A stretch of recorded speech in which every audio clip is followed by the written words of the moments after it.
So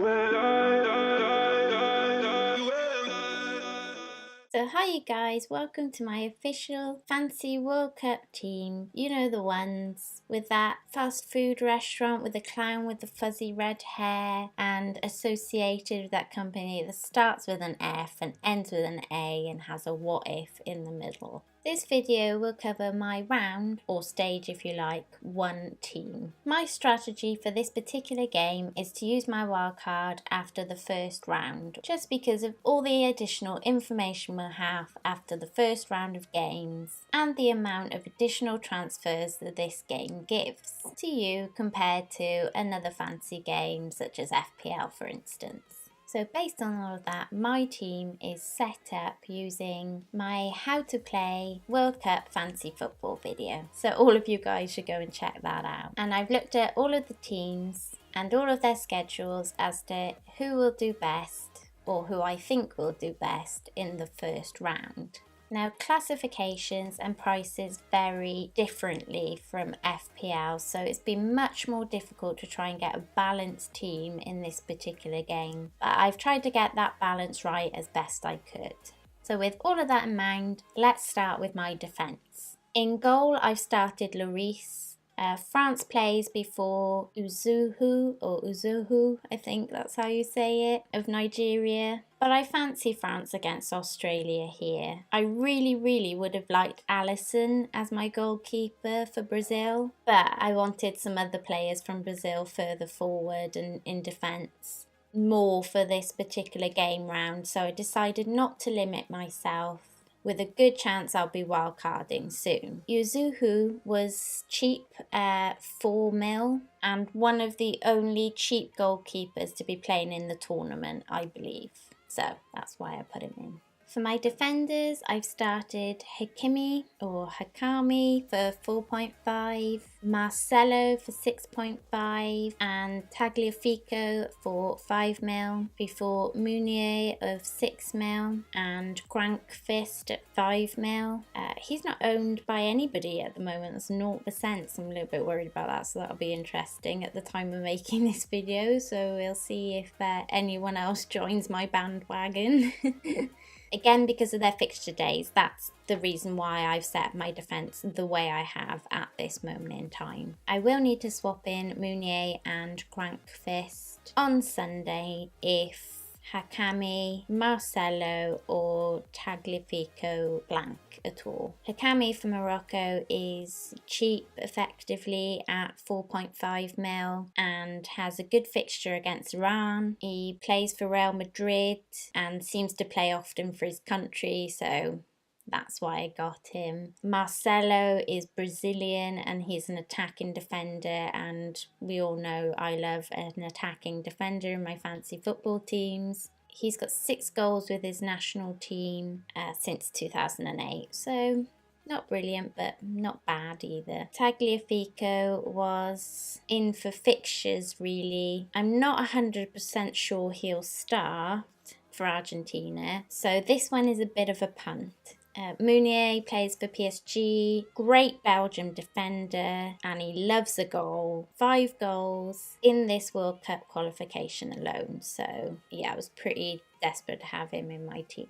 Grankvist came to light when I was chatting to some guys about the World Cup at Kylie FPL, mentioned him, looked him up, liked the look of him, so he's a bit of a punt for Sweden. Good fixture against Korea and has got 3 goals in qualifications this year, so worth a punt. Now, I would have liked Albert in defence, but I went with fixtures here really more than necessarily kind of big names, so to speak.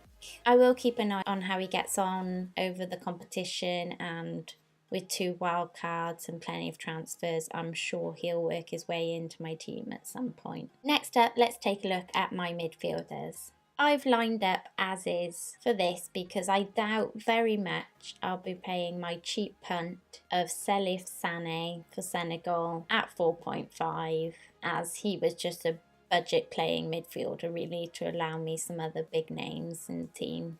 Also, Belhanda is another punt based on fixture and price. He has a round first step, so as I say, allows for some of the better midfielders. He seems likely to play, and he scored 2 goals in the last 3 friendlies. Not bad. And then we move on to the expensive mids.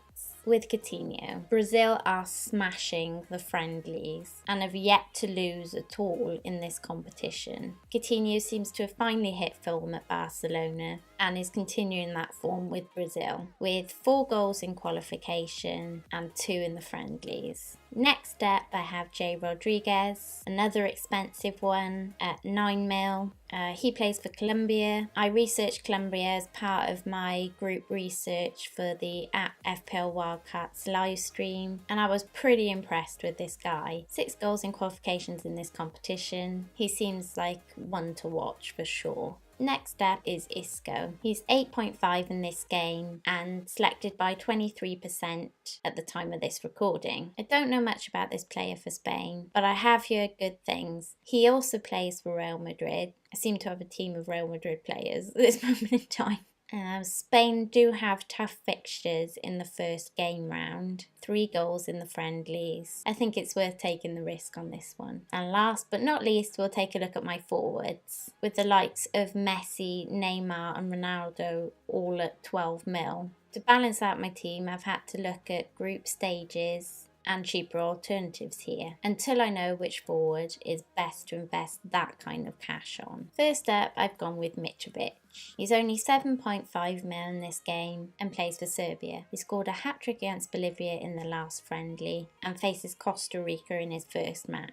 He's worth a pump for this game round. Next we have Gabriel Jesus. We'll all know him from the Premier League. Now I've gone Jesus here rather than Neymar purely because he's 3 mil less. Also, Jesus seems pretty nailed on in this team and can more than hold his own. He's got 7 goals in qualifications and 2 in the friendlies for this competition. And lastly, I've decided to ignore my FPLWildCats advice on Lukaku and give him a chance. By his own admission, he thinks the Belgian team is better than the Man United team. Well, I can't comment on that, but he does certainly seem to be doing well for Belgium. Lukaku is priced at 10 mil in this game and he's against Panama and he's got 11 goals in qualifications and 3 in friendlies. So Big Rom takes my last striker's place for the first round. At this point I'll mention reclassifications of players like Mo, Sterling, Hazard and so on as forwards have made choosing the balance in my team really difficult. I will be keeping a close eye on these players for wildcards, but I think it's a bit of a shame that they're not midfielders rather than forwards, so we could have fit more of them into our teams. And I'd just like to make a quick shout out to James FPL at FPL Matador for his World Cup Fancy Bargains thread on Twitter. It's a great thread, make sure you go and check it out. And that's it, thanks for watching. Don't forget to like, subscribe, hit that notification button for all things football, FPL and fantasy football, and check out FPLWildCats for World Cup live streams, and don't forget to give them a friendly sub too. Nymfria out.